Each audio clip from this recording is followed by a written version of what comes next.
pulsar. Pulsión. Pulsión de radio.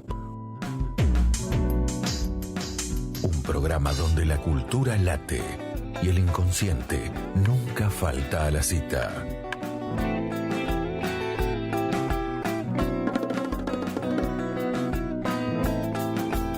Conducción y producción: Gabriel Pulice, Luis Di Santo y Diego Yaiche.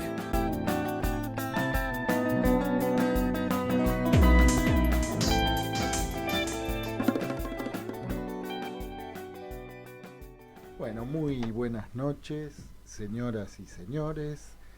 Esto es Pulsión de Radio, cuarta temporada, episodio 16. Mi nombre es Gabriel Pulice y bueno, hoy me acompaña Diego Yaiche. Buenas noches, Gabriel. Bien. Y Luis Di Santo, ¿cómo le va? Buenas noches, bicampeones hambrientos de América. Sí, qué cosa, qué cosa. Yo me divertí mucho esta semana con los posteos en las redes, muy entretenido. Bueno, pero estamos también con nuestro invitado de hoy. ¿Qué tal? Muy buenas noches, Juan. Buenas noches, gente. Gabriel, Diego, Luis, gracias por la invitación. Bueno, estamos aquí con Juan Dobón, que después lo vamos a presentar formalmente. ¿Y sobre qué tema vamos a hablar hoy? Mira, Juan propuso un tema, mandó un escrito de unas 9 páginas, que las páginas de Juan, no sé bien cómo contarlas, porque cada párrafo, viste, tiene una cantidad de cosas impresionantes. Pero el título es El analista en cuerpo, todo junto en cuerpo, y función en las urgencias subjetivas acerca de la transferencia de angustia. Bueno, ese entonces es el título. Y vamos a tener que... Ese título tiene ya un montón de cosillas. Bueno, entonces vamos a hacer entonces la presentación general del programa. Dale. Así vamos rápido a nuestra hora de entrevistas, porque hoy vamos a tener un nuevo episodio de nuestra columna conducida por Miguel Calvano, de Capitalismo y Cultura, Mutaciones, y esta vez en torno a sus presentaciones clínicas. Y vamos a tener también, nos vamos a ir después a Rosario, y a través de Germán Armando vamos a tener, por un lado, una entrevista a los editores. Hay una nueva editorial de psicoanálisis en Rosario, que la editorial Taus, que está presentando como publicación de bautismo el libro de Eric Porsche, La sublimación, una erótica para el psicoanálisis. Bien, y vamos entonces a escuchar un primer tema musical y a la vuelta estamos en nuestra hora de entrevistas. En Pulsión de Radio ya se viene la hora de entrevistas. La hora de entrevistas.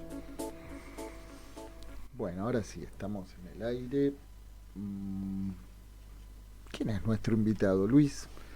Bueno, Juan Dobón es médico psiquiatra, psicoanalista, músico también, ¿no?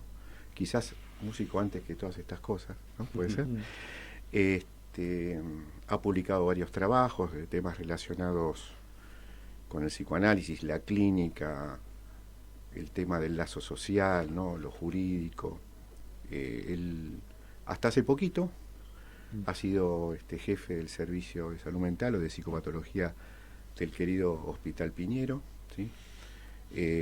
Ha estado también en la fundación y en la dirección del Instituto del Campo Psijurídico en los primeros años, que creo, de este siglo, el 2000. es un amigo, también es un maestro, ¿no? Lo tengo que decir y reconocer, es una persona que quiero y respeto mucho. Profe de la Facultad de También, Psicología. y no solamente, está en la Universidad Aconcagua en Mendoza, ¿no? Y en otros proyectos. Y es alguien muy convocado siempre para diferentes temas, donde el psicoanálisis y la cultura, que son un poco los temas también del programa de radio, siempre están en juego, de alguna otra manera. Y en realidad, bueno, él recién me hace un comentario sobre el título, que el tema es hablar hoy de las crisis subjetivas, el encuentro con eso, dentro de la crisis de la época, ¿no? Las crisis dentro de la crisis. Lo que Juan llama los homeless de la palabra y el sentido. Eco, viene por ahí. Sí. Vos sabés que cuando leí eso me pareció muy fuerte, sobre todo la pregunta que vos te haces, yo asocié con otra cosa que quizá no tiene nada que ver, pero te la comparto, ¿no? Con esto de si los homeless o la gente en situación, vos decís exactamente, los que duermen en la calle, ¿sueñan? ¿No? Y después haces toda una disquisición que explica un poco esa pregunta. Se me asoció con el título del libro de Philip Dick, ¿Sueñan los androides con ovejas eléctricas? ¿No? Que llegó a hablar rana. Y no sé, yo lo asocio, no tiene nada que ver, muy bien, pero muy me pareció, me disparó eso, ¿no? Pero bueno, tenés la palabra.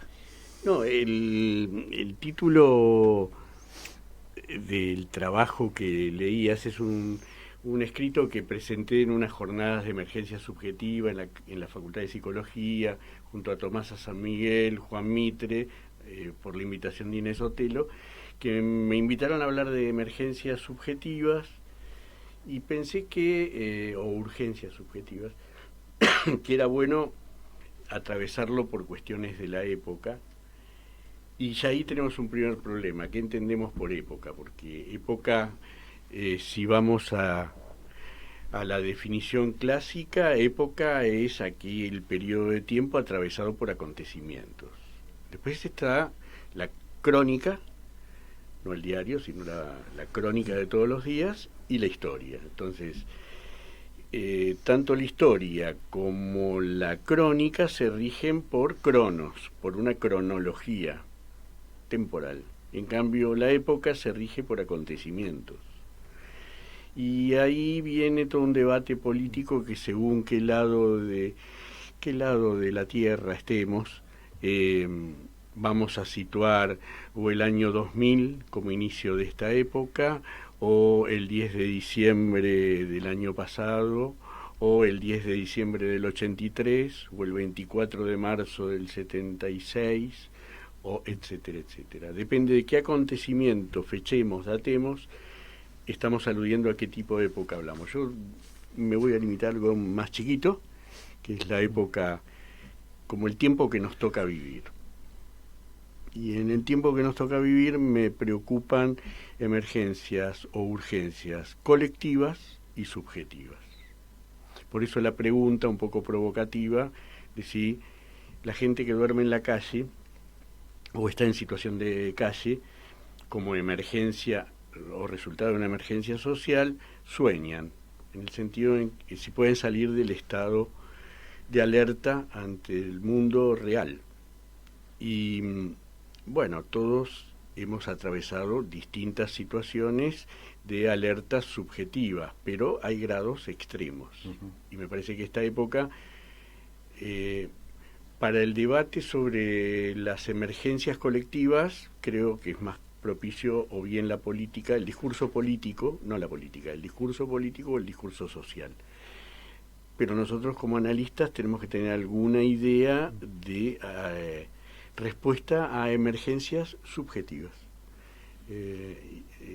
particulares, singulares, y bueno, una es la del homeless social. Después, todos en algún punto somos medio homeless o exiliados de una palabra común, que nos podamos entender. Siempre hay malentendido y en ese sentido estamos un poco como los indios, y no describo, pero un poco desprovistos de ropas. Entonces, bueno, un poco apuntaba a eso. ¿Y qué idea tenemos de respuestas que podemos dar a las crisis de esta época? Lo que aprendí en estos años del hospital es que la primera ola es la crisis económica, social, política, y luego viene una segunda ola que es la crisis de demanda desde el campo de la salud mental. Nos pasó con la pandemia, pero también nos pasó en crisis colectivas como Cromañón o en distintas crisis que hemos atravesado. Luego viene la crisis en el campo de la salud mental y tenemos que dar respuesta.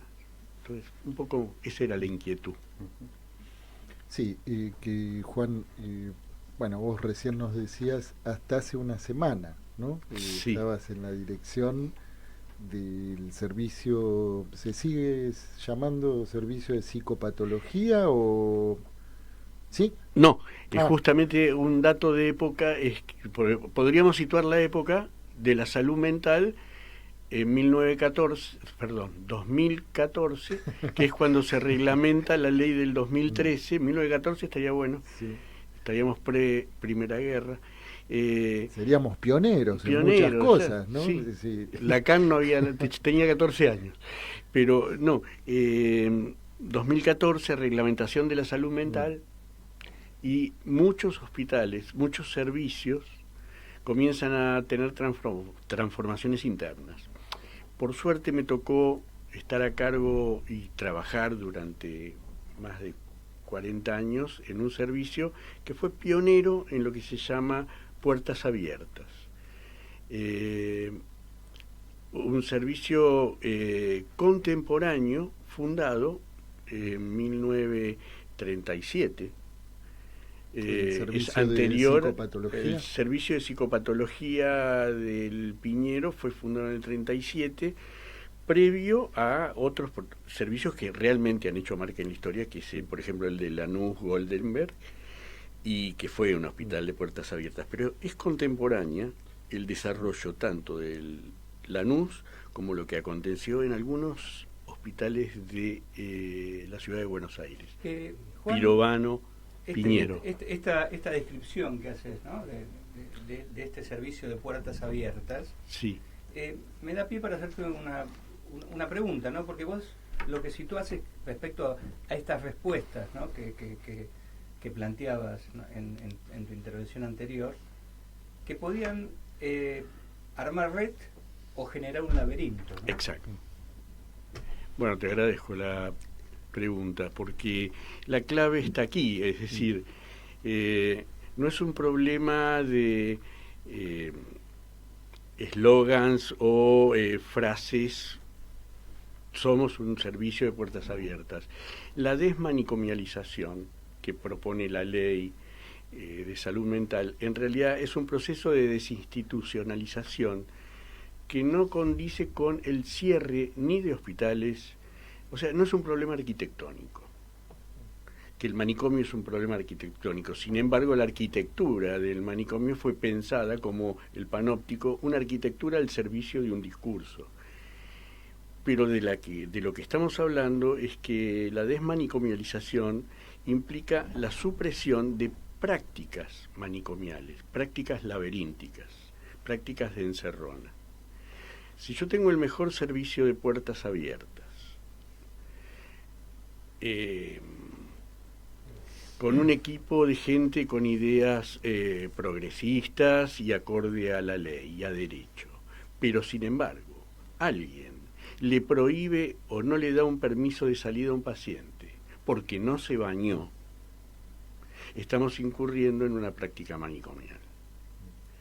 Si yo no vuelvo a internar a alguien porque es un adicto con consumo problemático y aparte es una psicosis y es un caso que no tiene continencia familiar y vulnerabilidad, aclaro, 20 o 30% de la población internada en Buenos Aires en este momento tiene ese perfil, y no lo vuelvo a internar porque me trae problemas, porque gasta el personal y porque por otra parte es ruidosa la situación en términos de episodios de impulsiones, consumo, violencia. es una práctica manicomial. Entonces, balance. Uno puede tener la mejor idea de un dispositivo en red, pero incurrir en prácticas de laberinto y de encerronas manicomiales. En este momento hay 30 servicios de salud mental en los hospitales generales de la ciudad. Es una ciudad privilegiada. Sin embargo, en las X camas que hay en toda la ciudad, hay no menos de 5 a 10 policías promedio en los servicios de consigna para cuidar pacientes con este tipo de problemática. Entonces, no se han generado los dispositivos que permitan que la ley se realice. Si yo no tengo los dispositivos, en vez de poner acompañantes terapéuticos y nombrar psicólogos o trabajadores sociales como operadores terapéuticos, tengo consignas policiales en las salas de internación. Estoy hablando de días de 11 policías. Es una práctica manicomial y laberíntica. No invalida el valor de la ley, sino la falta de recursos y de dispositivos. Te estaba por hacer una pregunta y vos justo tiraste un par de cuestiones que tienen que ver con esa pregunta, que es un poco el privilegio de la ciudad de Buenos Aires en cuanto a sus recursos y demás. Pero yo recuerdo, que no me acuerdo si fue en Leol, donde se armó una discusión en la que vos estabas, y había psicoanalistas y psiquiatras que discutían mucho el tema de la ley que venía en ciernes, por esto de anular los hospitales psiquiátricos para situaciones que evidentemente de internación que son necesarias.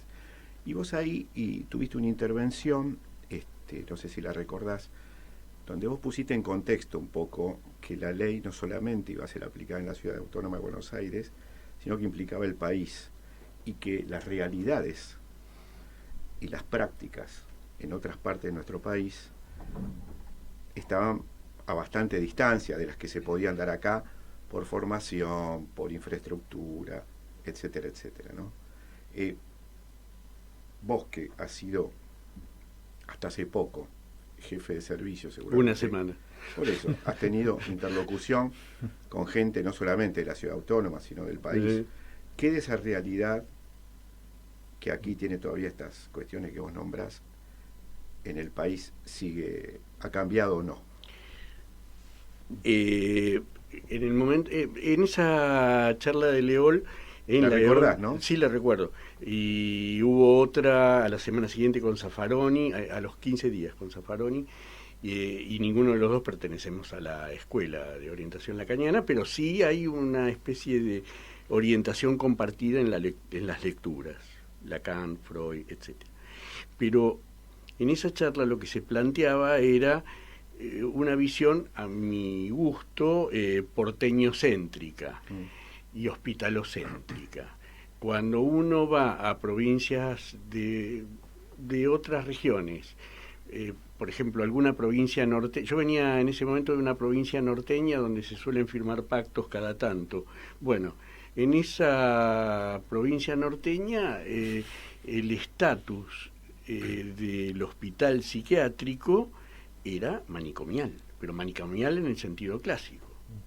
Entonces esa ley venía y viene, porque creo que hoy sigue teniendo, no ese hospital, pero sí sigue habiendo reductos y núcleos donde el laberinto sigue totalmente intacto.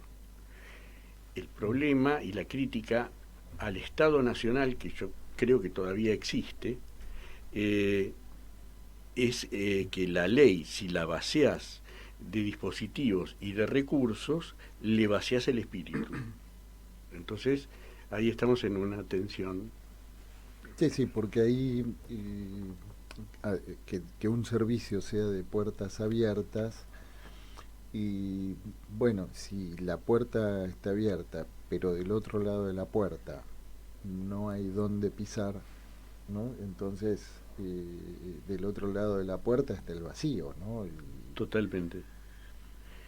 Quizás acá en la ciudad de Buenos Aires no es que está el vacío, hay recursos, hay distintos recursos, pero es cierto que fuera, apenas alejándonos más de 100 kilómetros ya empieza a ser distinto Y panorama, ¿no? cuando el Estado abandona esos lugares, más allá de que hay lugares que el Estado abandona y avanzan otro tipo de organizaciones criminales, los narcos, por ejemplo, cuando el Estado abandona los lugares y aparece lo privado en aras de esta idea del mercado, no es rentable tener determinado tipo de población.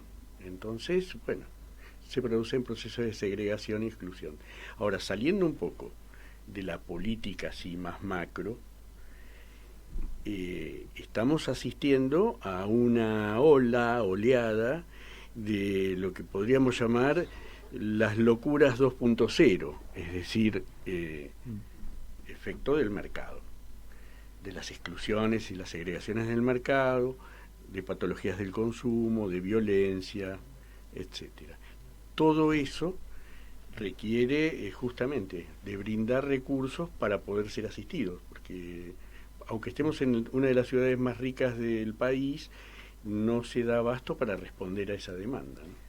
Pensaba que una ley sin espíritu y, podríamos decir, sin cuerpo, suena inhumana, ¿no? Exacto. La función que Lacan decía el ser nombrado para. Es un mandato oracular, hay que tal cosa. Ese mandato oracular es super yo, pero un super yo no solo insensato como es el super yo en un punto, sino caprichoso. Francés es un esfuerzo más. Claro.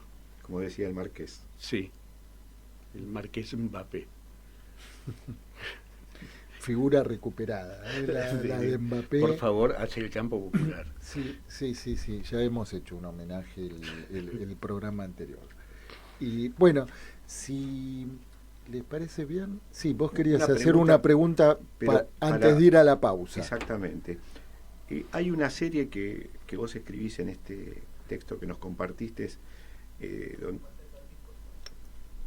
hay una serie que vos nos compartiste en este escrito que tiene que ver con lo clínico, donde algunas son fácilmente reconocibles porque sepamos bien de qué se trata o no, las nombramos con frecuencia, pero hay otra que me gustaría que puedas hablar algo de ella, a ver cuál es la diferencia con estas, que son el acting out, el pasaje al acto, las impulsiones, y las acciones intempestivas.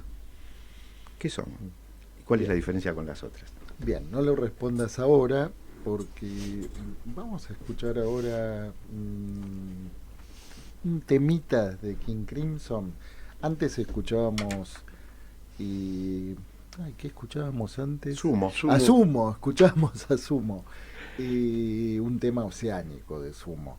Y ahora vamos a escuchar Hablo con el viento. Sí, porque acá, viste, se arma la charla y nos olvidamos que estamos en un programa. Se arma el vivo y nos olvidamos que estamos en vivo. Claro. Claro. Bueno, y qué lindo tema de Crimson. Si alguien de la audiencia nos puede decir quién es la cantante, porque es una versión única esta, y por el 50 aniversario de Crimson, no sé qué fecha será. El cumpleaños de Robert Fripp. Y Juan Dobón ha tenido alguna relación con King Crimson, pero bueno, es para otro programa eso, ¿no? Sí. Bien. Lo dejamos para otro programa. Bueno, entonces vamos a Retomo la pregunta de Luis, que me parece bien precisa por este punto.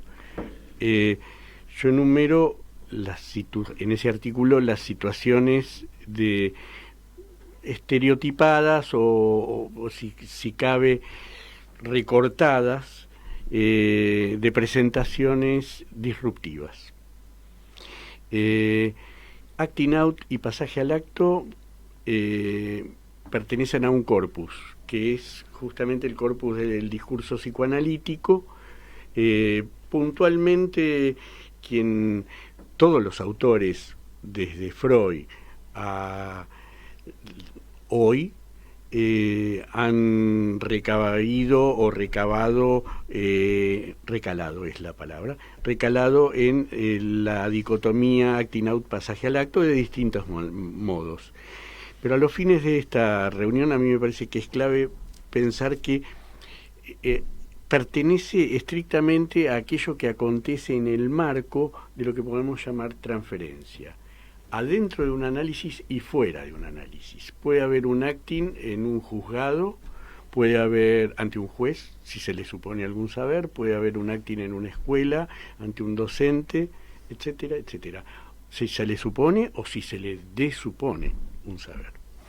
Luego, con una vieja maestra del psicoanálisis recuperamos, que fue Diana Rabinovich, un término, o al menos algunos recuperamos, el término de impulsiones, que tiene un carácter singular extraído de la más rancia psiquiatría, pensando en impulsos casi instintivos. Sabemos que para el psicoanálisis el instinto está perdido, pero ella recorta el carácter de la impulsión como aquello de la pulsión que nos arrastra casi detrás de un objeto imposible de alcanzar en todo el circuito pulsional, y nos arrastra a acciones a veces inconducentes, otras veces conducentes a situaciones extravagantes.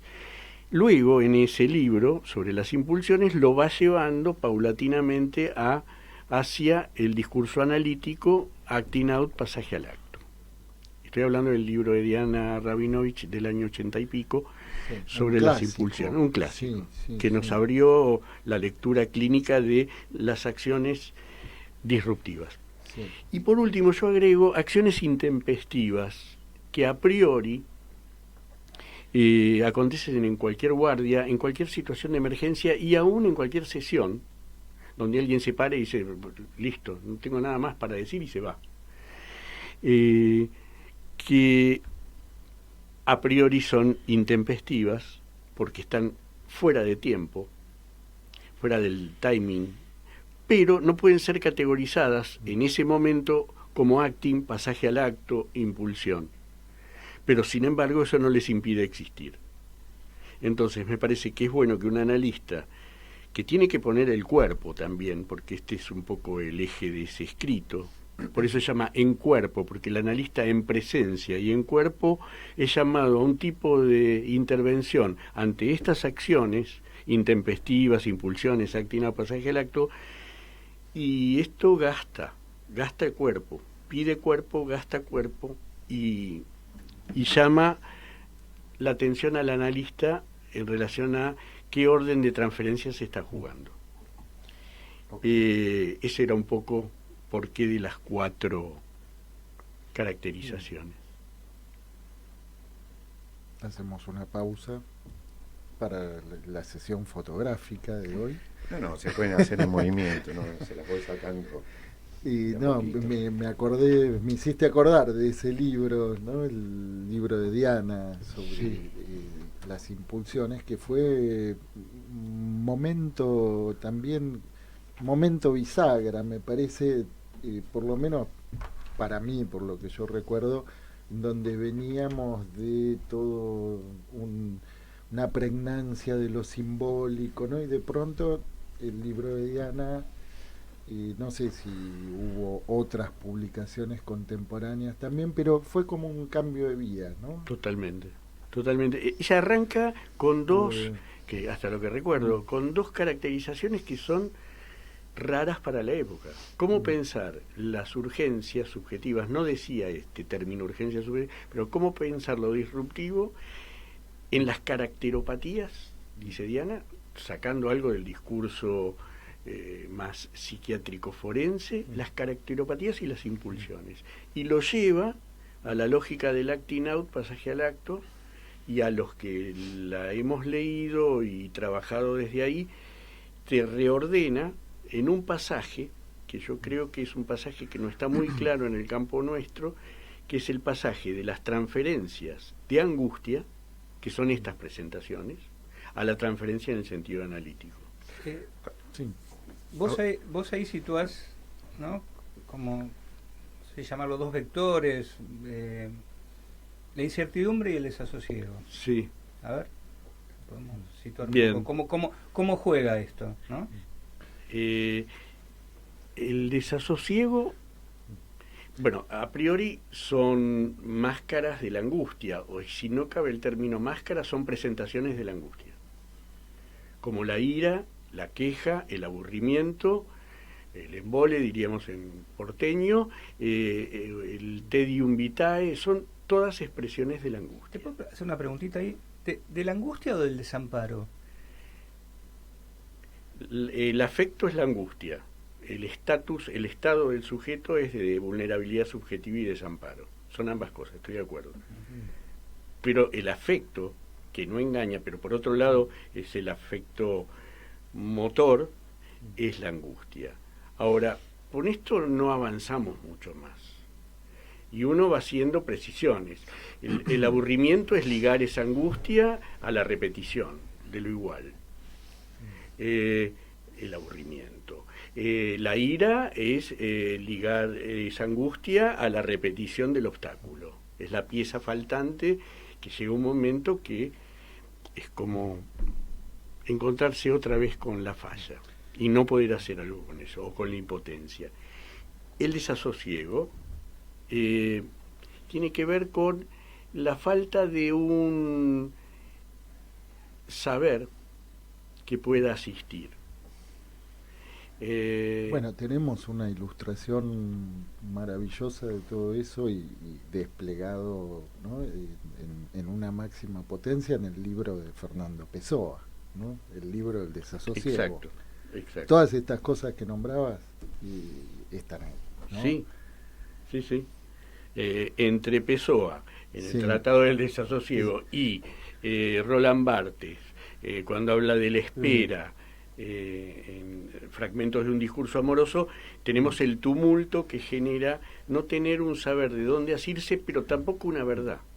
Y se ve en estadios terminales el desasosiego, no solo de la vida, sino en el punto en que se disparan los automatismos del cuerpo.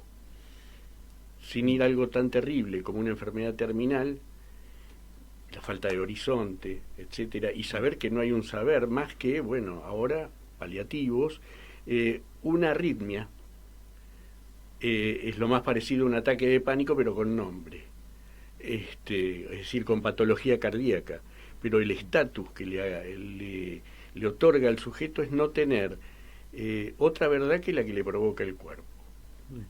La incertidumbre es un agujero en el saber, es un punto de indeterminación. Y ante la incertidumbre, ¿qué día me voy a morir? Dicen los chicos de 5 años, no los de 70, 80 como nosotros. No, y hay muerte y vos te vas a morir, mamá. Bueno, ese punto de incertidumbre no es tanto de si te vas a morir, sino qué día, ¿no? Pide un saber, pero no hay saber que pueda suturarlo. Y ese agujerito es por donde se cuela la religión, las ideas sobrevaloradas, algunos fundamentalismos. Entonces, bueno, son dos estados. Vos tenés una frase, me voy un poco al final del texto, ¿no? Pero para después volver, porque es un texto que uno, como tantos otros, uno puede entrar como por rayuela, ¿viste? Entras por acá, entras por allá. Una de las frases al final, que es una frase que vos decís que tomás de algo que Lacan escribe o dice, bueno, creo que es de un seminario: actuar es operar una transferencia de angustia, ¿no? Como una frase, la verdad, súper contundente. Y ahí yo no puedo, otra vez, estoy como analizante, ¿no? Porque asocio con esa frase que me impactó tanto, del beso de la mujer araña, donde William Hart le dice a Raúl Juliá en la película, dice: la angustia y la felicidad se parecen, que cuando uno la siente cree que es eterna.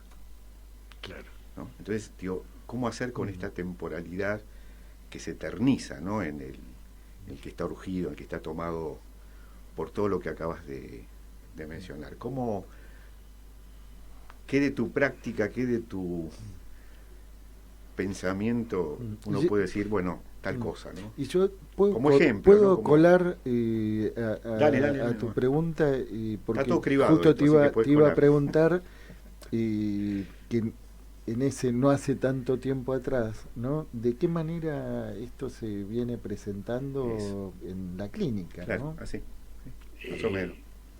Bueno, Nosotros jugamos así. no, está bien, es el 2-1 y yo me siento acá A veces jugamos. redondo, tratando de parar la pelota. No, a ver, sí. La transferencia de angustia implica colocar en el centro de la relación, en este caso, en general, hay transferencias de angustia en una escuela. Insisto con esto, porque la transferencia está en distinto. Hay transferencias de angustia. Cuando una docente ve que ese chico o se toca de más y uno empieza a sospechar que puede haber un indicio de abuso, eso es transferencia de angustia. Hay un chico que presenta signos corporales dirigidos a alguien para que alguien haga algo. ¿Qué hacer? Bueno, a mí me parece que si estamos claramente en un llamado de ese orden, y estamos hablando de un tratamiento de orientación analítica, lo primero que me sale es recordar a Ulloa, y no voy a extenderme más en maestros, pero el tema de la ternura significa no solo encarnar alguien guevarista donde se trata de endurecerse sin perder la ternura jamás, sino que se trata de un orden de amabilidad en el saber alojar. No lo puedo decir con otras palabras, pero es así. Hay que saber alojar, y para saber alojar hay que manejar dos conceptos que son claves. Uno es la neutralidad y la otra es la abstinencia. Entonces, en ese delicado equilibrio que no está escrito en ningún manual, un analista debe estar preparado para manejar un orden de neutralidad y un orden de abstinencia acorde a la situación que permitan alojar. Un analista no anda dándole abrazos a la gente ni diciéndole esto es angustia. Ahora, si tiene que hacerlo, lo hace. Este es el manejo al que me refiero, sin perder la orientación. Esa es una primera respuesta. Insisto, la ternura no tiene que ver solo con la amabilidad, sino con el saber alojar, la disposición a la escucha. Y el otro punto es recuperar el valor político del síntoma. No perder de vista que estoy hablando en un dispositivo terapéutico, estamos al servicio de algo que permita el ordenamiento del campo del trabajo. Un acting es un llamado al trabajo. Un pasaje al acto es una señal de que hay algo que no se trabajó. Y una impulsión puede ser un acting o un pasaje al acto. O sea que el analista tiene que estar ahí en cuerpo, dispuesto a relanzar. Para eso, la neutralidad mal entendida de que todos los significantes tienen el mismo valor, en el borde del agujero, no todos los significantes tienen el mismo valor y hay que saber leer. ¿Cuáles son aquellos que le pueden servir de anzuelo al sujeto para salir? Entonces, quizás suene un poco abstracto, pero me parece que como no estamos hablando de un caso clínico, es difícil situarlo, pero hay significantes privilegiados para poder tender la mano. No, sabes que justo estaba evocando un programa que tuvimos hace tiempo con Gabriela Pedrotti, y que fue justamente sobre esto que vos acabás de mencionar, ¿no? La ternura, raíz lógica de nuestra clínica. Mira, ¿no? Ella trabajó mucho con Fernando. Trabajó ella mucho con Fernando Ulloa, sí. Bueno, aquí está. Pero digo, la ternura y la lógica, ¿no? Es como la lógica del fantasma, que son...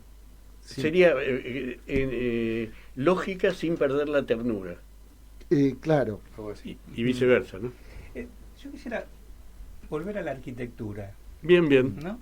Porque, por un lado, parecía esta arquitectura de las puertas abiertas, ¿no? Con esta llamémosle pretensión de red, ¿no? Esta otra arquitectura laberíntica, ¿no? Digamos, que vos lo ligabas a lo manicomial, digamos, ¿no? ¿Cuál te parece, Juan, que sería, vos hablaste de este sin horizonte, ¿no? ¿Cuál sería la arquitectura del sin horizonte? La arquitectura del sin horizonte. Pensé que me ibas a preguntar al revés. ¿Cuál es la arquitectura que hace horizonte? Pero no, pero en principio ubicar, ¿no? O sea, sí. ¿cuál es en todo caso después pensar la otra cuestión? Pero primero ubicar cuál sería la arquitectura del sin horizonte. Bueno, por un vicio lacanés, yo diría es la arquitectura del uno adentro. ¿Qué es el uno adentro? Vuelvo yo a, si el tercero de apelación me permite el uno afuera, ¿qué pasa cuando esa terceridad no está y lo tengo adentro?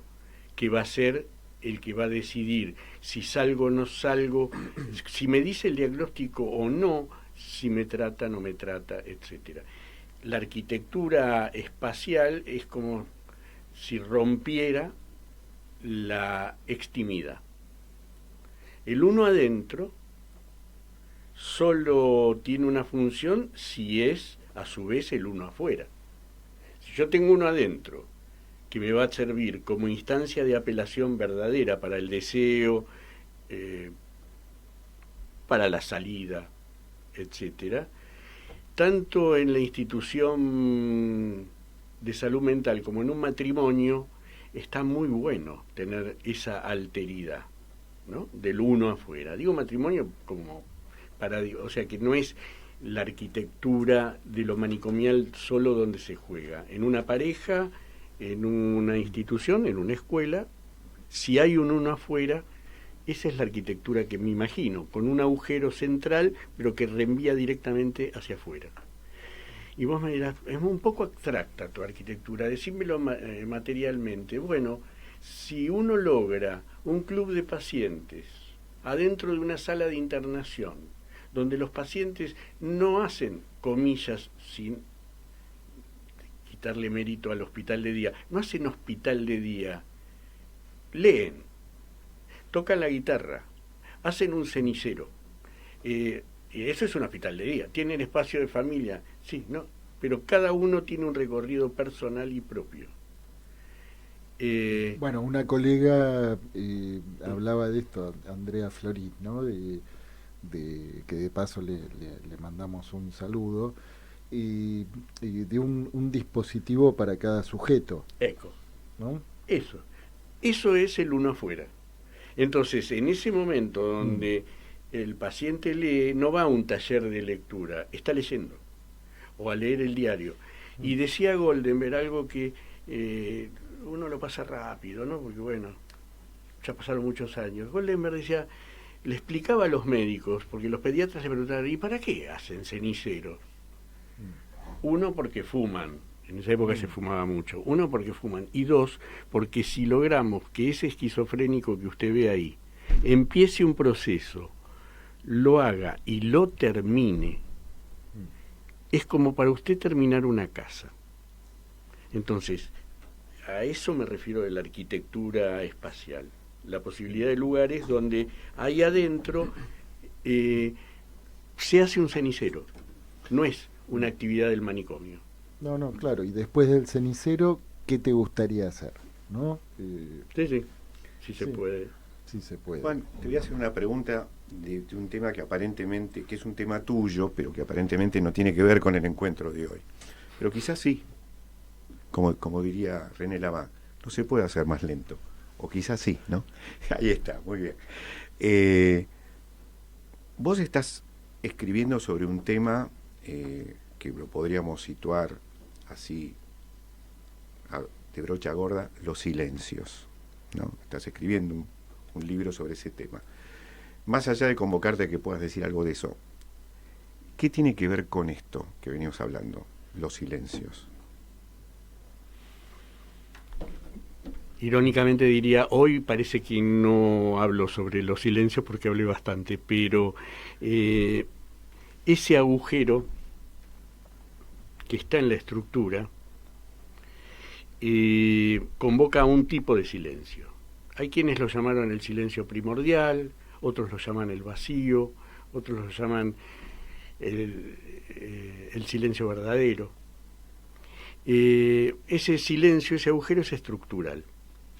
Ahora, las instituciones están hechas justamente para que ese agujero o se tape o, bueno, haya mucho ruido sobre él. Y me parece que nosotros trabajamos, es como la música. Hay música porque hay silencio. Hay significante porque hay silencio. El objeto A, voz, es silente. Toda la estructura laberíntica está hecha para tapar el silencio. Y se habla mucho, se grita mucho en los manicomios. Yo digo manicomio irónicamente, ¿eh? No. Se grita mucho en las salas de internación, pero es un grito raro, casi schreveriano. Es la paz, aparentemente hay un silencio y de repente algo estalla. Esa es la emergencia subjetiva de ese sujeto.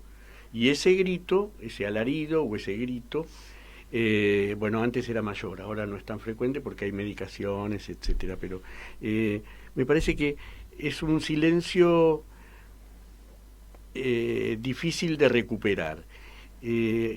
La neurosis padece el relleno del pensamiento sobre el silencio. El trabajo del análisis va en dirección contraria, es reencontrarse con los silencios propios. Bueno, a eso apunta. Y la intervención analítica no es que el analista es mudo, sino debe operar con el silencio.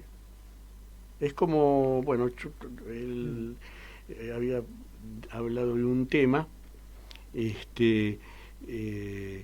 la otra vez que nos encontramos, que era la operación de Mal Davis, en el sentido de cómo él trabaja componiendo y tocando sobre el silencio. Recomiendo un disco de Mal Davis que se llama Ascensor para el Cadalso. La banda de sonido de la película. De la película. Sí, que quedó en las gateras. Es para para la próxima. Habrá otra. Sí. Bueno. Bien. Bueno. Silencio.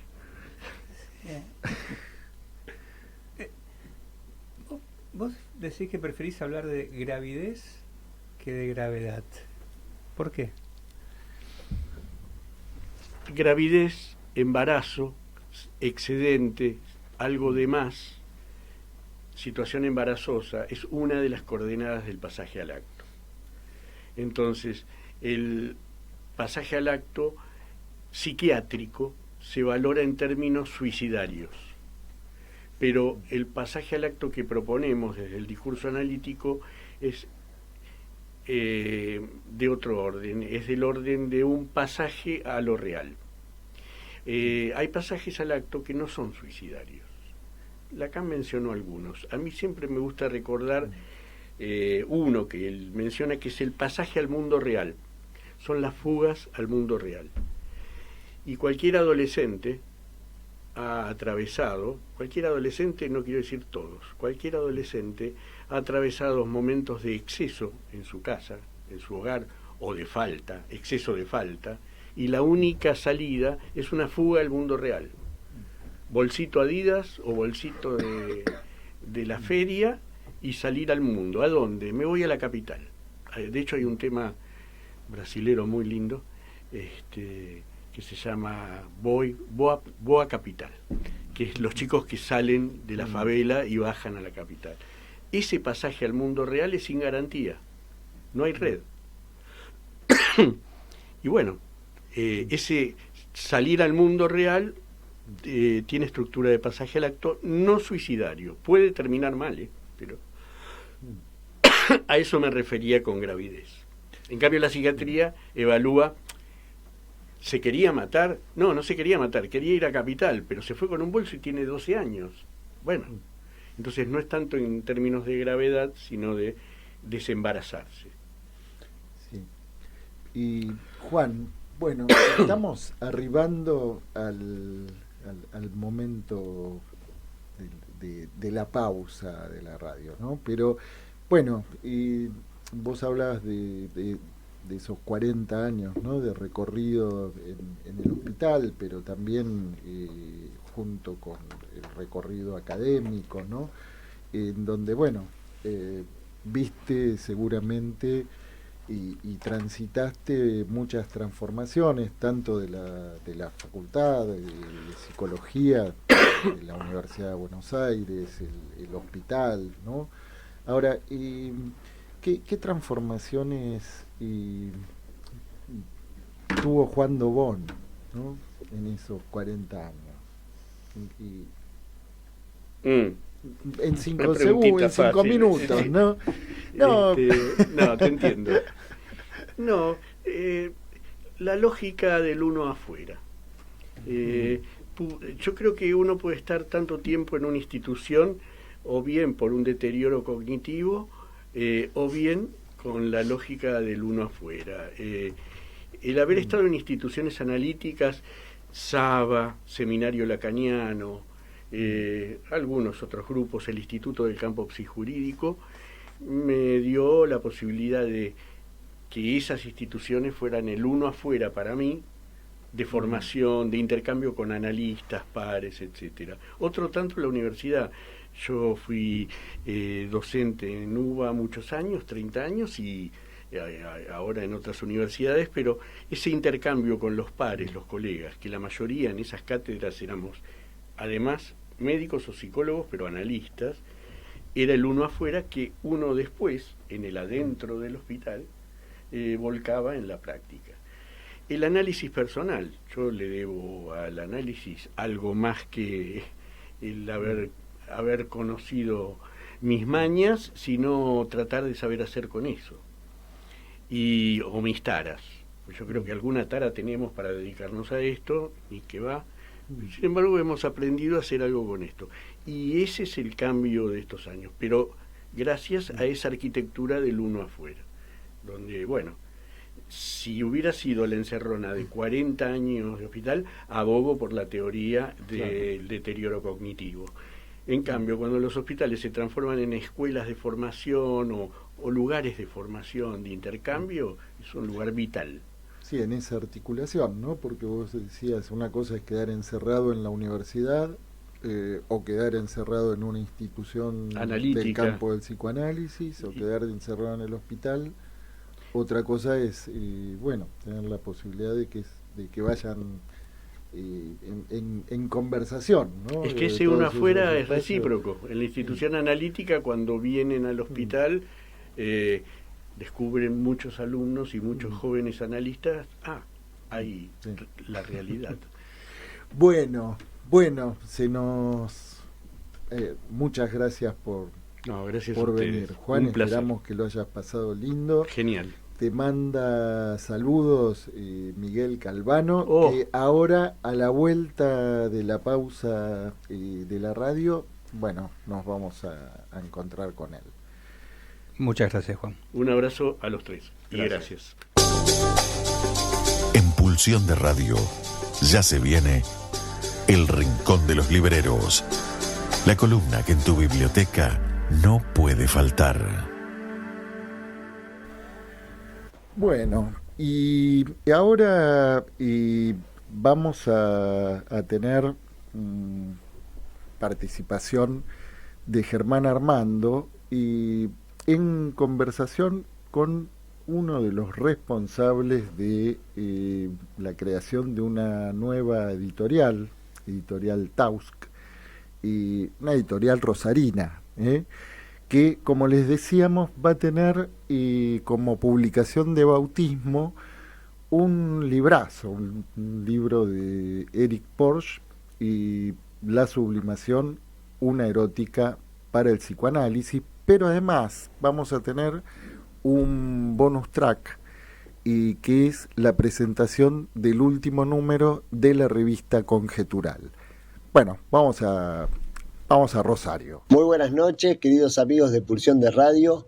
Un abrazo muy grande a la mesa, Gabriel, Luis, Diego y por supuesto a toda la audiencia. Los saluda desde Rosario Germán del Juguete Rabioso Libros. Como siempre, la idea es acercarles las novedades en libros de psicoanálisis editados en la ciudad, y en este sentido tenemos una doble buena nueva, porque se trata de un nuevo libro, de un psicoanalista muy importante, por cierto, pero también de una nueva editorial, enteramente enfocada en el psicoanálisis, y de ahí su sugestivo nombre, Taust Ediciones, proyecto editorial del que vamos a hablar en un ratito. El libro que vamos a comentar es nada menos que de Eric Porges, miembro de la Escuela Freudiana de París hasta su disolución en 1980, autor de muchos e importantes libros de psicoanálisis, por ejemplo, Transmitir la clínica psicoanalítica o Los nombres del padre en Jacques Lacan, editados en su momento por Nueva Visión, o Voz del Eco, más recientemente editado por Letra Viva. En este caso se suma entonces este título, La sublimación, una erótica para el psicoanálisis, con una traducción impecable de Marcela Gianni, traductora rosarina, que ha traducido a Claude Raban, a Jean Lelouch, por lo que está muy consustanciada con el psicoanálisis. Y bueno, para conversar primero en particular sobre el libro y después sobre el proyecto editorial, molestamos a uno de sus impulsores, el psicoanalista Gonzalo Chialvo, a quien saludamos, te agradecemos mucho estos minutos y te preguntamos, bueno, en primer lugar, ¿con qué nos vamos a encontrar en este libro? Muy buenas noches, Germán. En principio, un saludo a toda la audiencia del programa. Y va para vos y la gente de Pulsión de Radio el agradecimiento por la invitación y la difusión del proyecto, en nombre de quienes estamos encargados de la editorial Taust. En cuanto a lo que se van a encontrar, en primera instancia es con un trabajo minucioso, fruto de años de seminario del autor sobre el tema, y exhaustivo en cuanto a sus referencias a la obra de Freud y de Lacan, especialmente este último, sobre la cuestión de la sublimación. Este trabajo, en palabras del propio autor, allí en el prólogo de la obra que presentamos, continúa con su producción en relación a la elevación hecha por parte de Lacan del amor cortés al rango de paradigma de la sublimación. Así, por las referencias al amor cortés hechas por Lacan a lo largo de su obra, Porges intenta dar precisión a la noción, ubicarla en un lugar específico en la trama de las nociones psicoanalíticas, para evitar simplificaciones, mecanismos por demás sencillos, confusiones y atolladeros que el autor mismo se encarga de ir situando a lo largo del trabajo. La obra es precisa y en su apuesta continúa, nos parece a nosotros, con el espíritu del retorno a Freud llevado adelante por Lacan, en la manera en que utiliza aportes de este último, la cosa, el objeto A, el trabajo sobre el síntoma, etc., para volver a trabajar nociones que, luego de ser propuestas por Freud, han presentado algunas contradicciones o no han tenido el destino ilustre de algunas otras. Este trabajo se publica originariamente en la editorial francesa Erez en el año 2018, y esta edición y traducción que presenta Taust es la primera en lengua española. Fenómeno, Gonzalo. Bueno, y quería preguntarte en segundo lugar entonces por el proyecto editorial, por Taust Ediciones, quiénes te acompañan en la iniciativa, qué horizonte de publicaciones tienen previsto, o lo que nos puedas transmitir de esta experiencia inicial. Sí, Germán, Taust Editorial, que como bien decías al principio se inaugura con esta publicación, se debe al interés común por la edición y la publicación que compartimos con quien es el otro director editorial del proyecto, el psicoanalista, profesor y titular de la Cátedra Clínica 2 de la Facultad de Psicología de la Universidad Nacional de Rosario, Damián Coidini.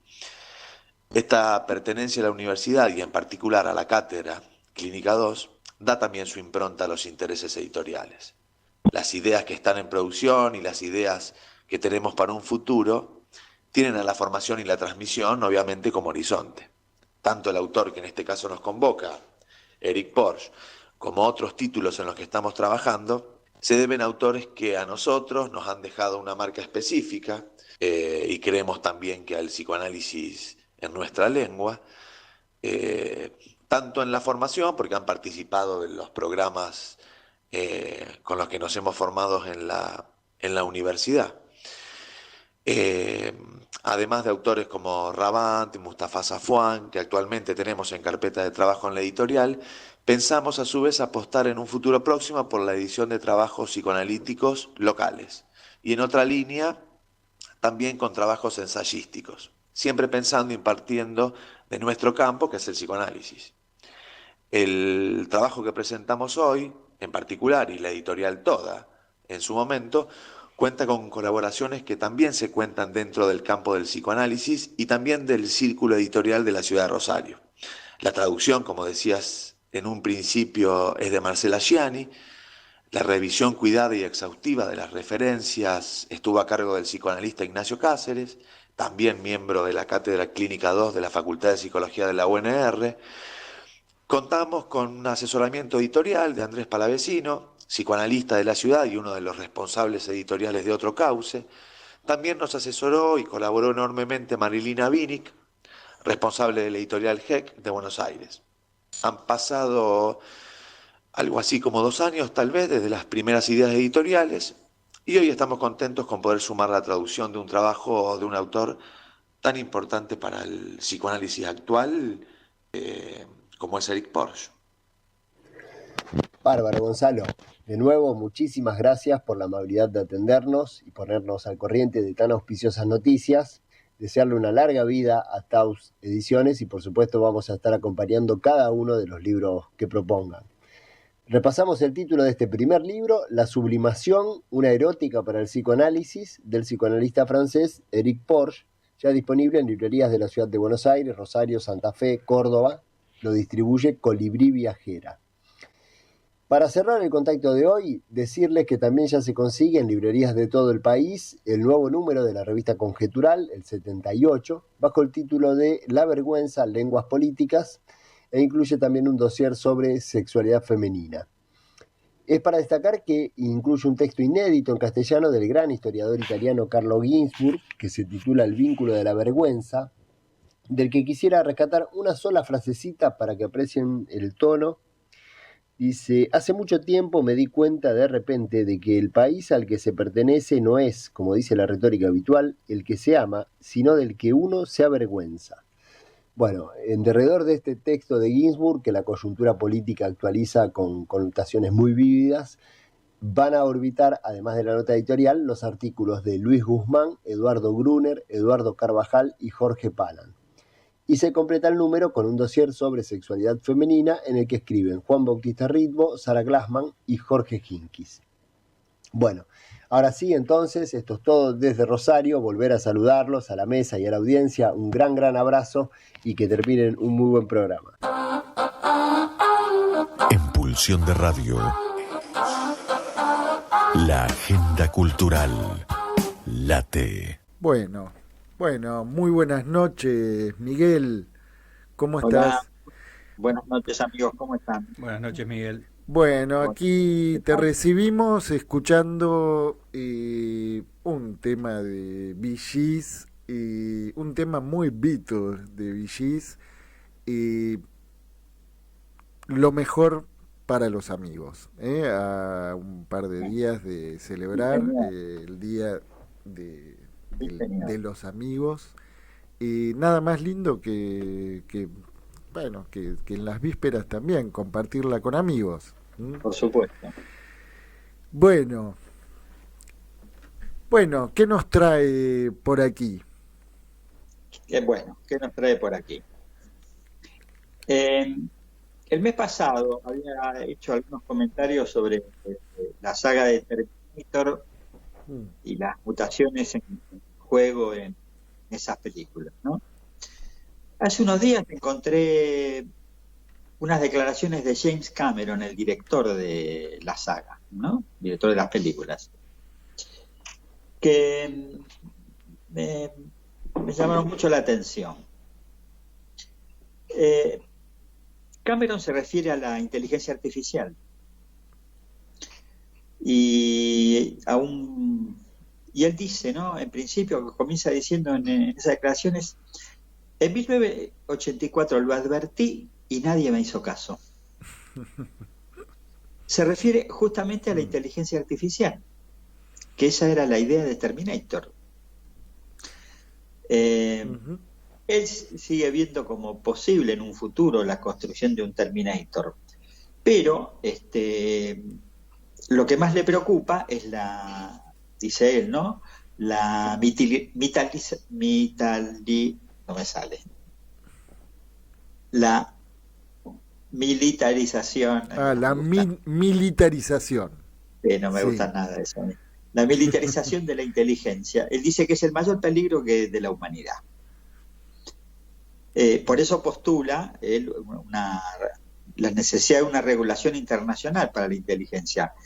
En Europa ya han aprobado una ley que contempla algunos riesgos inaceptables de la inteligencia artificial. Se refiere, la prohibición que parece que ya está aprobada en Europa, a la proliferación de herramientas como el chat GPT. Justamente, eso que está tan de moda acá entre nosotros. Sí, sí.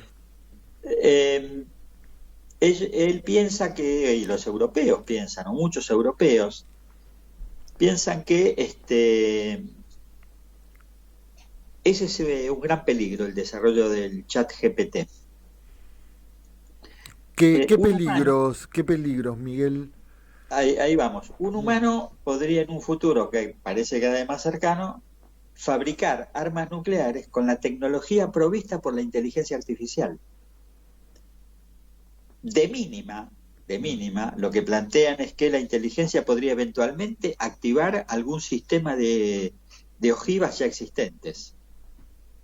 Entonces, de ahí la necesidad de regular la información que puede brindar la inteligencia artificial.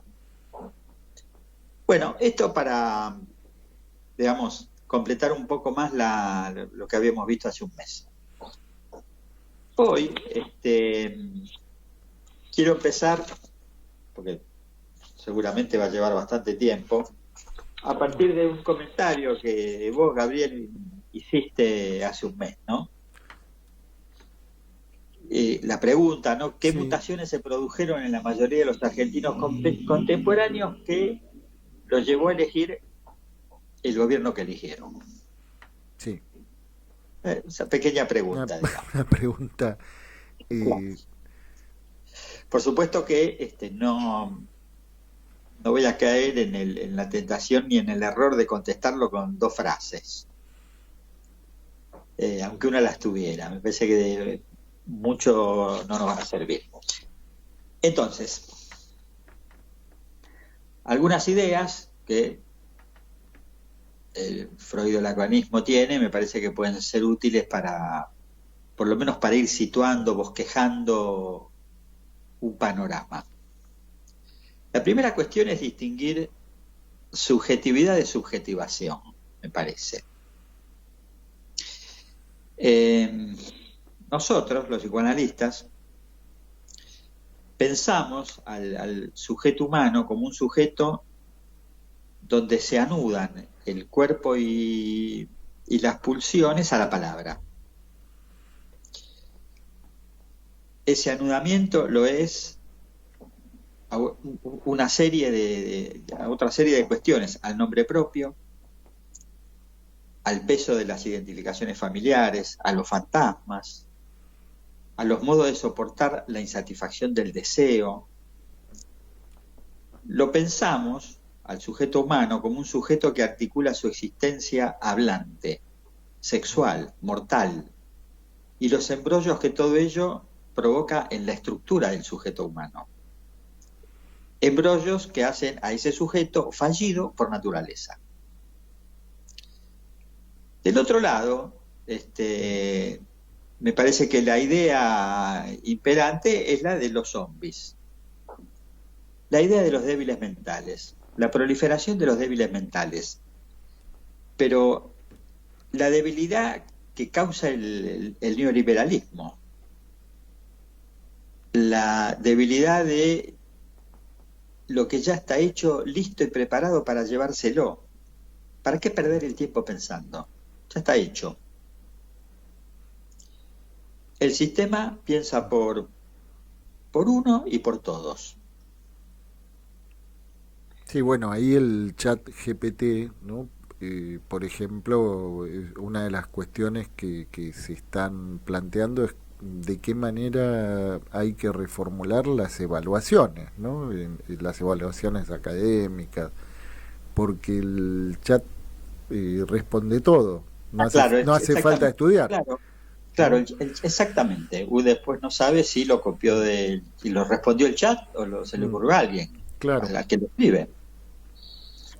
Terminator, en cambio, es un robot T-800. No tiene nombre propio. Solo es un número de fabricación. Terminator es, en ese sentido, casi inmortal, además, como se veía muy bien en las películas. Para responder o empezar a bosquejar alguna respuesta sobre las mutaciones en los sujetos contemporáneos, estuve revolviendo ahí algunas cosas y me encontré que el término mutación, pero mutación pensado no en términos biológicos, acuérdense que la mutación surge a partir de la biología. El primero que yo encontré en usar el término mutación fue Pier Paolo Pasolini, el cineasta. La mutación al que él hace referencia es lo que llama, o se ha dado en llamar, la mutación antropológica. La mutación antropológica era entendida por Pasolini como la desaparición de toda diferencia y la existencia de una multiplicidad de modos diversos de poder ser auténticamente hombres. Esa es la cuestión de los hombres, era un problema que ese muchacho tenía.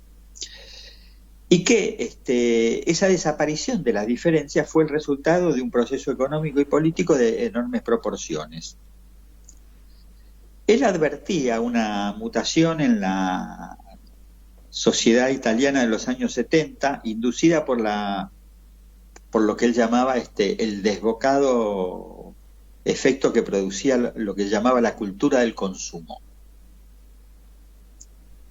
Bajo su punto de vista, el modelo de consumo inducido por esa especie de neocapitalismo en cierne de los años 70, en esa época ese neocapitalismo trastocaba las capas del ser de un modo que ni siquiera el fascismo, decía él, se había animado. Como consecuencia, todas las respuestas, desde la respuesta política, la respuesta cultural, la respuesta filosófica, decía él, había que repensarlas. No nos servían demasiado los pensamientos establecidos. Estas expresiones de las mutaciones antropológicas contemporáneas remiten a cambios en las pautas y en las estructuras actitudinales, mentales, relacionales, vivenciales. Él decía que se forjaban comportamientos que le impiden a los individuos procesar informaciones y cantidades masivas de símbolos que atrofian, decía, la sensibilidad. Se trataba de una transformación en el circuito psicofísico, pero también en el entorno social en el cual interactúan los seres humanos. Entonces, uno podría decir que, en principio, hoy en día, de algún modo se profundizó eso que describía Pasolini. Tenemos un marco general de situación, ¿no? El neoliberalismo que impera en todas partes. El neoliberalismo se ha revelado como una gran fábrica de subjetividad, que tiene un momento privilegiado en lo que se llaman las narrativas de autorrealización personal, la autoayuda, las distintas formas de terapia, los sistemas de evaluación que comienzan desde la infancia.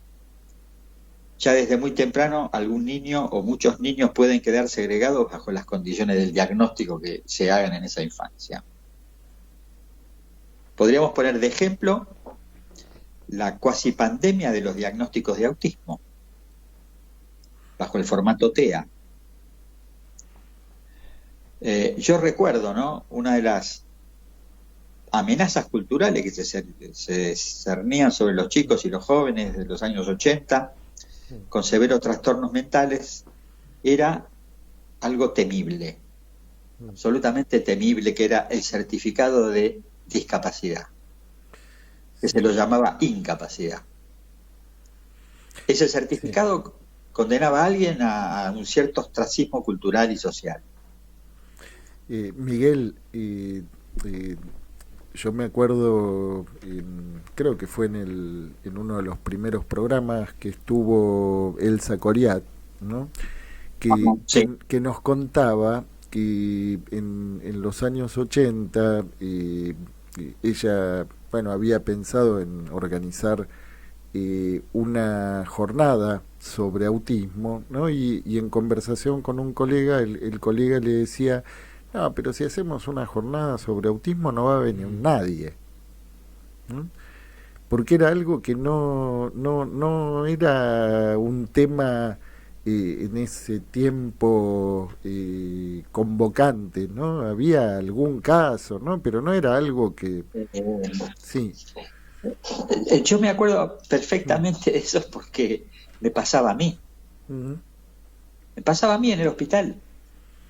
Decía, tanto quilombo por estos pibes, y todos los pibes autistas que hay en la Argentina están acá, en el Tovar, y eran, no sé, 20, 30. Tanto quilombo, tanta estructura por 30 pibes. Y además con la especie de sensación esa de que eran casos raros, extravagantes. Siempre me acuerdo de un chico que hubo que llevarlo a lo que era en aquel momento la Clínica El Sol, en Palermo, a hacerle una tomografía, que era una cosa absolutamente rarísima. Que sé yo, no sé a quién se le ocurrió que había que hacerle una tomografía. Bueno, no eran tomógrafos todavía en esa época. Entonces, me acuerdo la cara de sorpresa y de fascinación de los médicos de la Clínica del Sol. Se corrió como una especie de comentario, che, un autista, trajeron un autista, nadie había visto un autista. Claro, sí. Y ahí tenían uno, ahí, al alcance de la mano. Así que efectivamente, eso que te contó Coriat era en los años 80, era así. Bueno, tampoco vamos a perder tanto tiempo con los autistas. ¿Sí? No pasa nada con los autistas. Mirá lo que pasa ahora con los autistas, ¿no? Sí, con los autistas la pandemia que hubo de autismo, en realidad. Bueno, siempre hacemos la broma de que ahora toda niña o todo niño es autista hasta que no demuestre lo contrario. Claro, exactamente, sí, está bien eso, es hasta que no demuestre lo contrario. Son todos culpables hasta que no demuestren su inocencia. Bueno, esta cuestión de la subjetividad, eso de la mutación antropológica, voy a hacer un pequeño comentario sobre los jóvenes que llegan al consultorio, los que me llegan a mí por lo menos, digamos sujetos de entre 18 y 22 años. Todos, absolutamente todos, el 100% de los que he recibido en los últimos 3, 4, 5 años, todos me plantean que quieren ser millonarios a corto plazo. Quieren ser millonarios antes de los 25 años. El ejemplo príncipes a copiar, a imitar, son los influencers. Esos pendejos de menos de 30 años que ganan mucho dinero en las redes. Esos influencers funcionan como modelos de identificación, como modos del ideal de la época y como un mandato terrible, un mandato superyoico de autorrealización. Yo siempre recuerdo cuando empecé a recibir a estos muchachos y chicas, ¿no?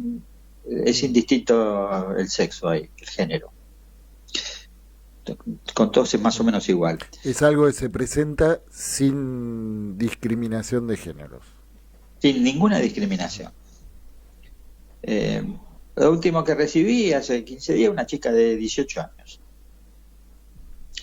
Entonces yo recuerdo lo que pasaba en mi generación. Lo que nos pasaba a nosotros a los 20 años. A la misma edad que tienen estos chicos. Lo único que nos importaba como proyecto era el estudio. Las carreras universitarias, los terciarios, los oficios. Si estábamos estudiando, el horizonte a los 20, 22 años era terminar la carrera.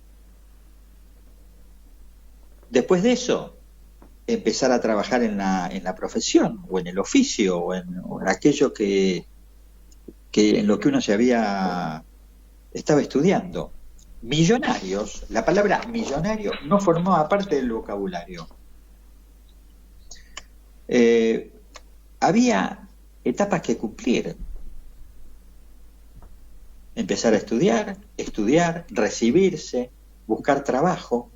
Esa era más o menos la secuencia que hace 40 años nos planteábamos. Uno podría decir que el neoliberalismo pulverizó esto, lo pulverizó. Ya no es así.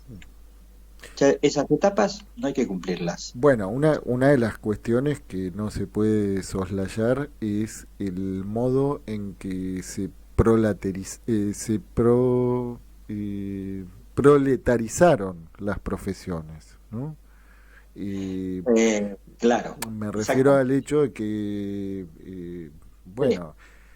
hoy alguien va a Comodoro Pi y en los tribunales orales el que sea, se sostienen con el trabajo de los meritorios, ¿no? Y de pronto chicos que se reciben de abogados, a diferencia de otros tiempos, ¿no?, en donde el empezar a trabajar ya garantizaba cierta estabilidad económica, ¿no? Un profesional, a la manera de mi hijo el doctor, tenía como algo garantizado, que actualmente se plantea de una manera muy distinta, ¿no? Sí, igual derecho no es el mejor ejemplo, me parece. Bueno. Porque los meritorios ganan bastante más plata que, por ejemplo, un residente. En la medicina se ve bien la proletarización. En la medicina también, sí, claro.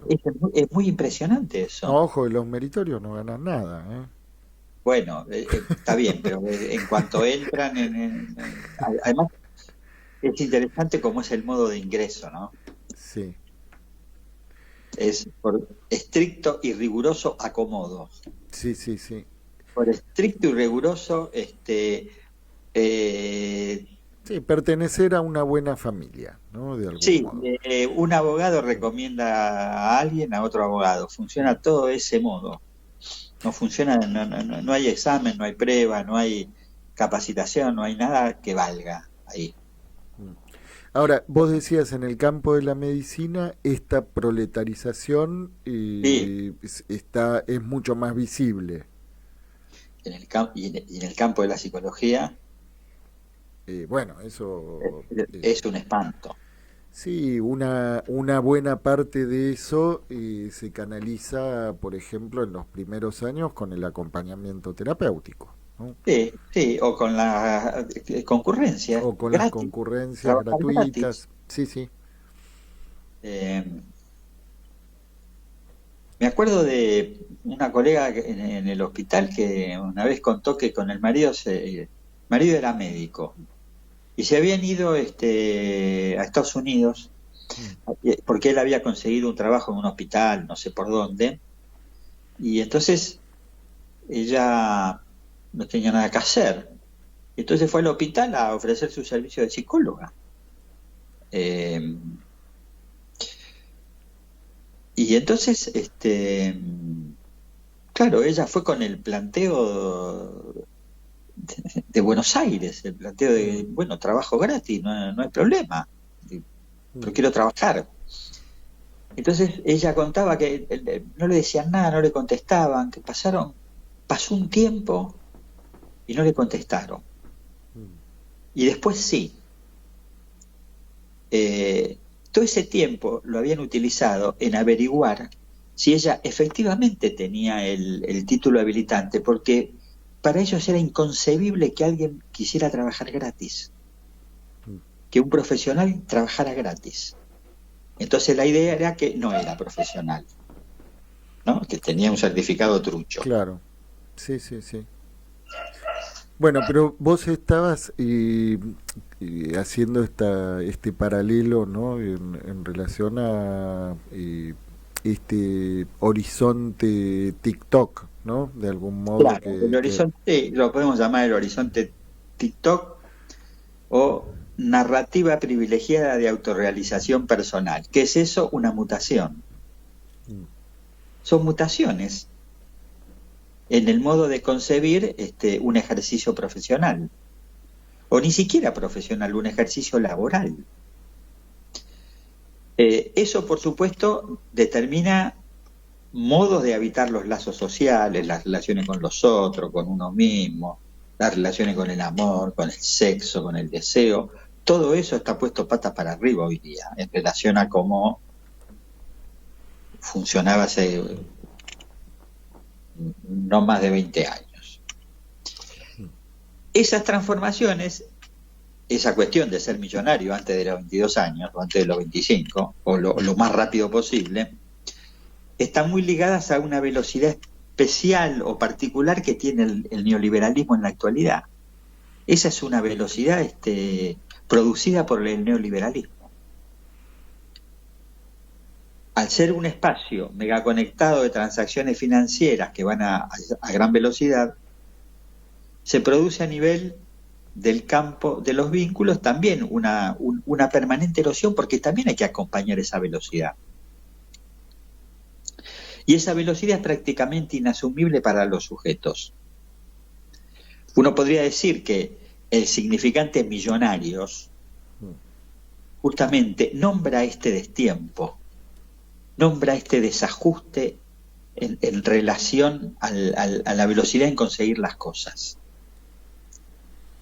El modo en que quedan atrapados los sujetos en los discursos dominantes es lo que se llama, digamos, término que no es nuestro, pero que a mí me parece que es absolutamente pertinente, lo que se llama procedimientos de captura. Yo lo pensaba, por ejemplo, cómo funciona con las drogas. La droga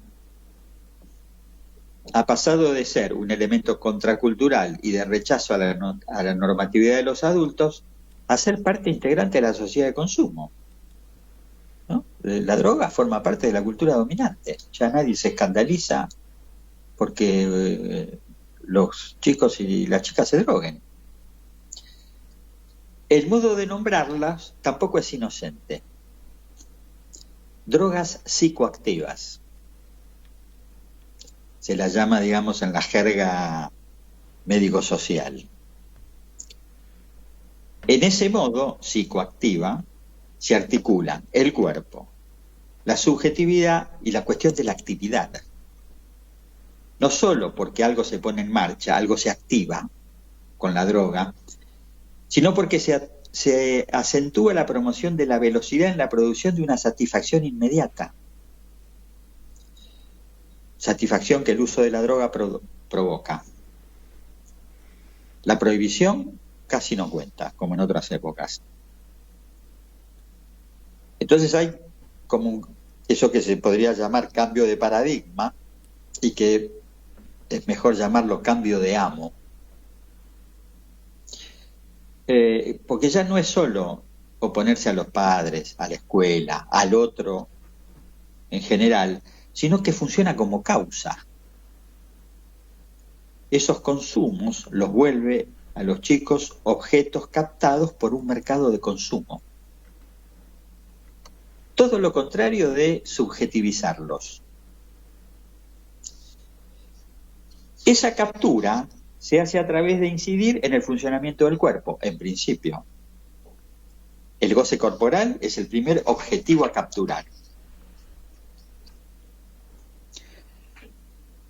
El lenguaje participa al modo de las contraseñas, ¿no? Hay una lengua súper especializada.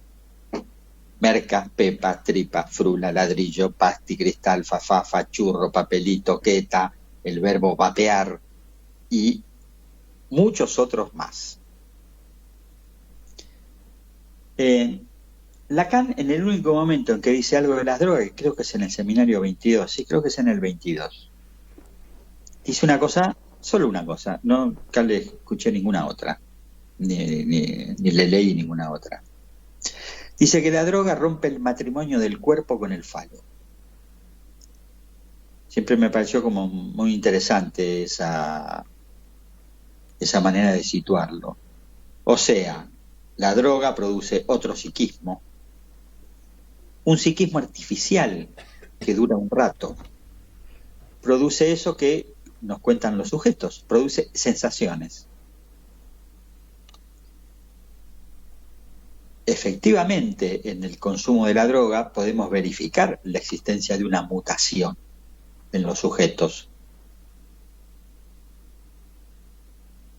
No dura mucho, pero no lo pueden abandonar, no se puede dejar eso.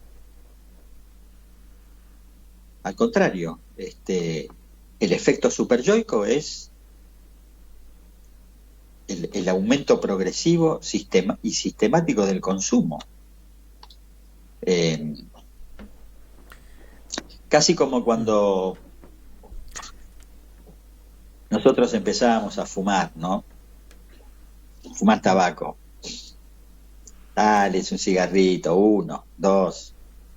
No, si yo lo manejo, lo domino, 3. Cuando uno se quiere acordar. Sí, ahora, Miguel. Estamos en el atado diario. Sí, de todos modos, porque, por ejemplo, el consumo el consumo en exceso, ¿no? de distintas sustancias no es algo que sea privilegio de esta época, ¿no?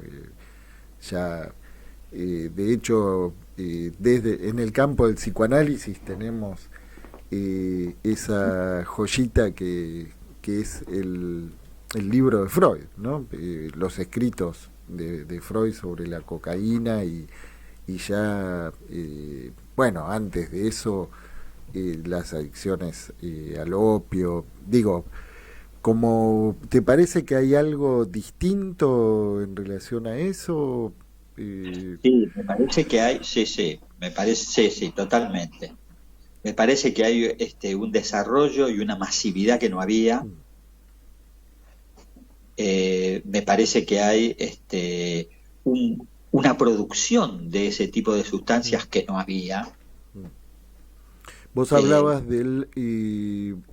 también lo que tiene que ver ya no como algo marginal, sino algo totalmente enquistado en los poderes, ¿no? A nivel por supuesto, los poderes económicos, políticos. Totalmente, no, porque no es un margen de coqueteo con la prohibición, me parece, como se podría pensar hace unos años. De nuevo, me parece que eso ya forma parte de la cultura. Ahora no se dice tanto, pero el consumo de cocaína de hace 15 años, que estaba estimulado para que la gente trabajara más, no para que no trabajara, por ejemplo. Era una manera de soportar la presión de determinados trabajos. En el Parlamento, me acuerdo, se hablaba bastante de eso, ¿no? No solo se hablaba. Sí, no, claro. Por algo se hablaba de eso, se hablaba de eso. Pero quiero decir, ya no es solo para producir una especie de exceso en relación al goce fálico y nada más. Me parece que la promoción de ese exceso forma parte del desarrollo del neoliberalismo, justamente. Sí, o por lo menos es una combinación que tiene efectos, bueno, difíciles de abarajar, ¿no? También. Digo, porque por un lado esta aceleración, ¿no? que vos situabas en relación a todo lo que tiene que ver con los factores económicos, mira, se me fue la palabra, ¿no? Todo el mundo financiero, ¿no? Esa aceleración, bueno, es todo un universo también en donde la cocaína, por ejemplo, es un factor impulsor, ¿no? es un poco el combustible de todo eso también. Sí, pero no solo la cocaína.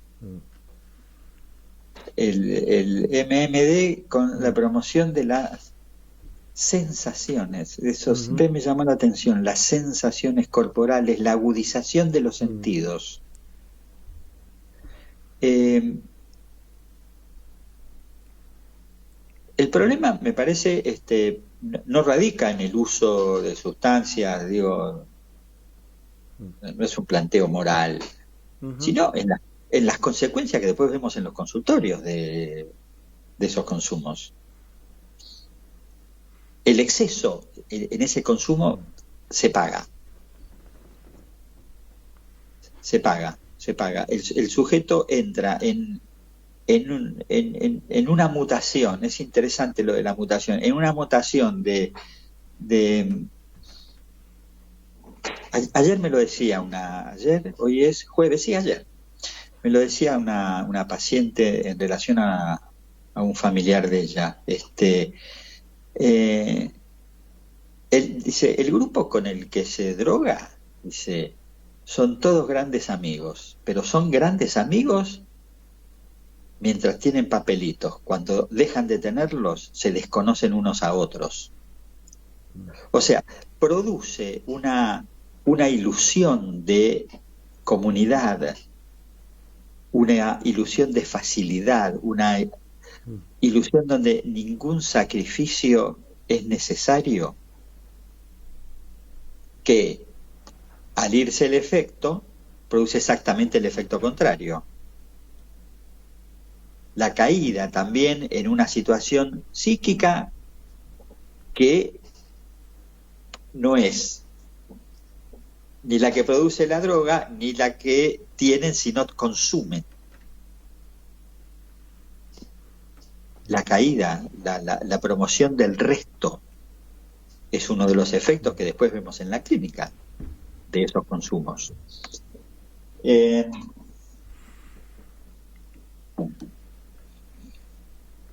Bien. Me estoy acordando de una frase que una vez en una charla dijo nuestro amigo Lamorgia. A ver.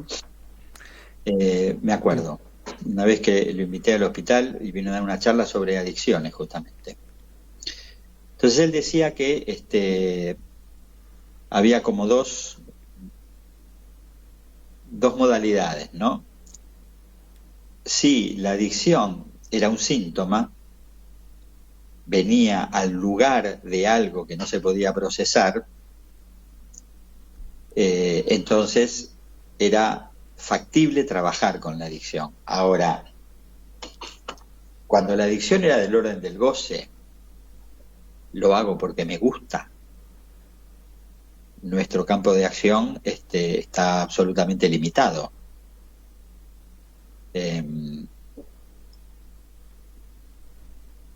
Un día lo dijo Nacio, también me acuerdo, en una charla que le escuché, las veces que vino a Buenos Aires, decía, el problema con los adictos y la transferencia es que ellos tienen la transferencia guardada en el bolsillo. Y que entonces cuando la necesitan la sacan del bolsillo.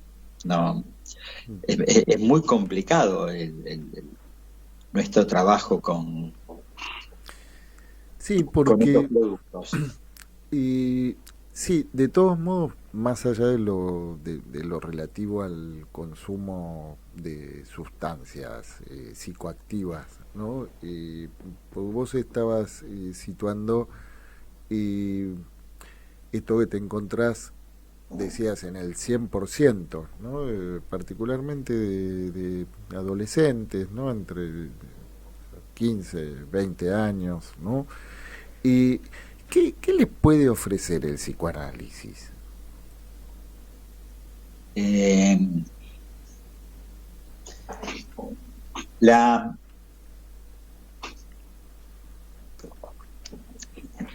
Esta última chica que llegó al consultorio hace un par de semanas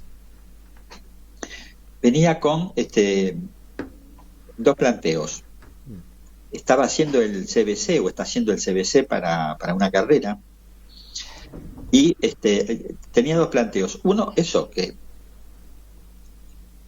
era muy interesante el planteo, era que ella tiene que ser millonaria a corto plazo, digamos, y entonces venía a preguntar por las garantías. Que ella estaba preocupada porque quería garantías de que esa carrera y el ejercicio de esa profesión la iba a hacer millonaria sí o sí, y que esa era la única condición por la cual ella iba a hacer la carrera, si no, no la iba a hacer, o por lo menos estaba en duda. Me parece que ahí el primer la primera intervención que me parece que por ahora funcionó fue decirle que de ninguna manera hay garantías, que no las hay, que es a puro riesgo. No le pudiste garantizar que no, analizándose... que ella va a tener que poner algo de ella para que todo eso sea posible. Si no, no lo va a lograr.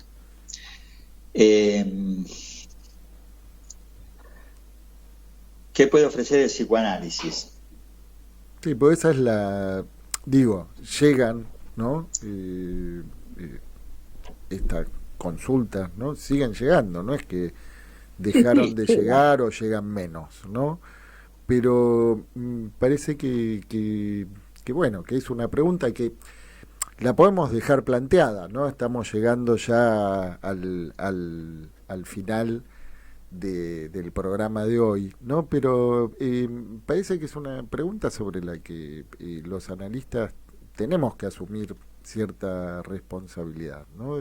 Por lo menos de pensar qué es lo que puede ofrecer, ¿no? El psicoanálisis frente a esto que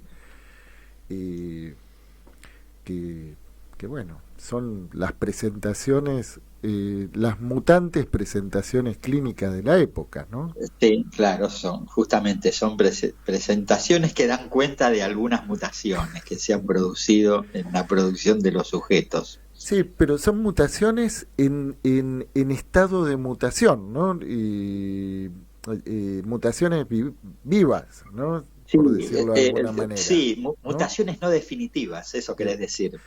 Que están transitando la mutación, se está transitando la mutación. No sabemos a dónde van a llegar, cómo van a llegar, qué va a pasar con todas esas suposiciones y esos, no son suposiciones, esas demandas que le hacen al otro. Bien, bueno, y dejamos la pregunta planteada para la próxima mutación. Bueno, sí, pero como dije, no, en 2 frases no iba a resolver la cuestión de por qué se eligió lo que se eligió, no. Bien. Estamos tratando como de armar algún proceso discursivo que nos dé algunas pistas y seguramente va a dar por ahí nuevas oscuridades, no nuevas luces, pero bueno. Bueno, seguiremos mutando entonces en el mes de agosto, cuando nos llegue el día de la mutación. Bueno. La factura de la luz, cuando nos llegue la factura de la luz. Bien. Bueno, te mandamos un fuerte abrazo y también los saludos de Juan Dobón, y que recién estuvo en el programa. Y bueno, lo estuve escuchando. Lo pudiste escuchar, bueno. Lo escuché en el último rato, lo escuché, sí. Bueno, y nosotros desde aquí, también para vos, Miguel, y a todas las amigas y amigos y amigues y amiguis y amiguitus de todo el mundo, les mandamos, el deseo de que tengan un muy feliz día, este 20 de julio. Y bueno, nos vamos a despedir con un tema musical y nos volvemos a encontrar el próximo jueves. En Pulsión de Radio.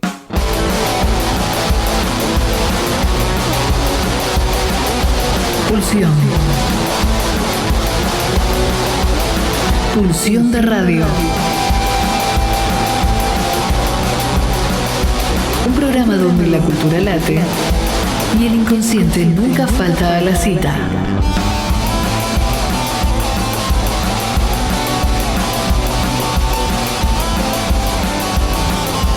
Nos volvemos a encontrar el próximo jueves de 22 a 24 aquí, en la RZ.